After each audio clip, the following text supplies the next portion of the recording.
And good evening. The family of a bystander caught up and killed in a police chase are now suing the city of Milwaukee and the officers involved. The civil suit says Laquan McCoy was just driving to work in August of 2019 when he was hit by a suspect being chased by police. He died at the scene. The Milwaukee Police Department's pursuit policy has undergone many changes over the past decade, effectively relaxing a standard operating procedure to allow police to chase drivers for a variety of reasons.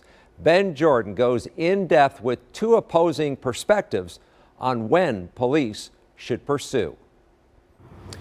Up until 5 years ago, Milwaukee police officers could only pursue fleeing vehicles if they believed an occupant was involved in a violent felony.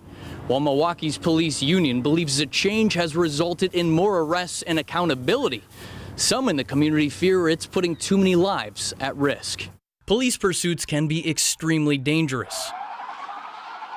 MPD data from years past shows about half of all pursuits exceed speeds of 75 miles an hour, roughly a quarter end with crashes, and some have resulted in deaths of suspects, innocent bystanders, and even a Milwaukee police officer in 2018. Officers do not want to pursue vehicles.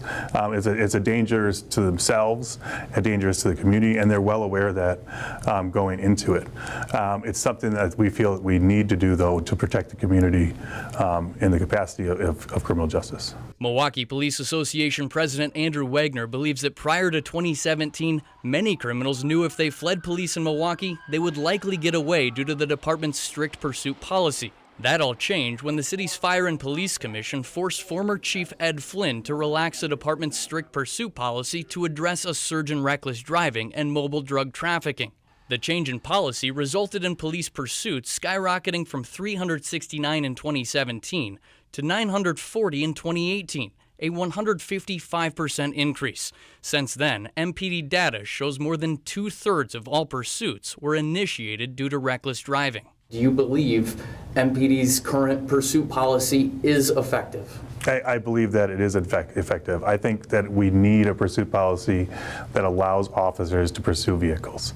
I think what we saw when we had banned all pursuits is we saw a huge increase in what we called non-pursuits, which led to many more accidents and many more incidents. Currently, MPD is authorized to pursue vehicles for a variety of reasons, including if an occupant or vehicle was involved in a violent felony, if the vehicle or occupant presents a threat to public safety, or if the driver refuses to stop. Community advocate Tori Lowe argues the risk isn't worth the reward. I believe it should have stayed closed. I think that they should have kept it to where you couldn't pursue. Why? Because of what we're talking about now, innocent lives being lost. Tori thinks the community would be safer if police let reckless drivers get away and utilize investigative skills to locate them after the fact, by using license plates, vehicle registration information, along with suspect descriptions.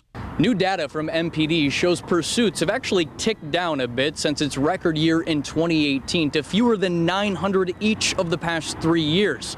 That amount still far higher than what it used to be before this major policy shift.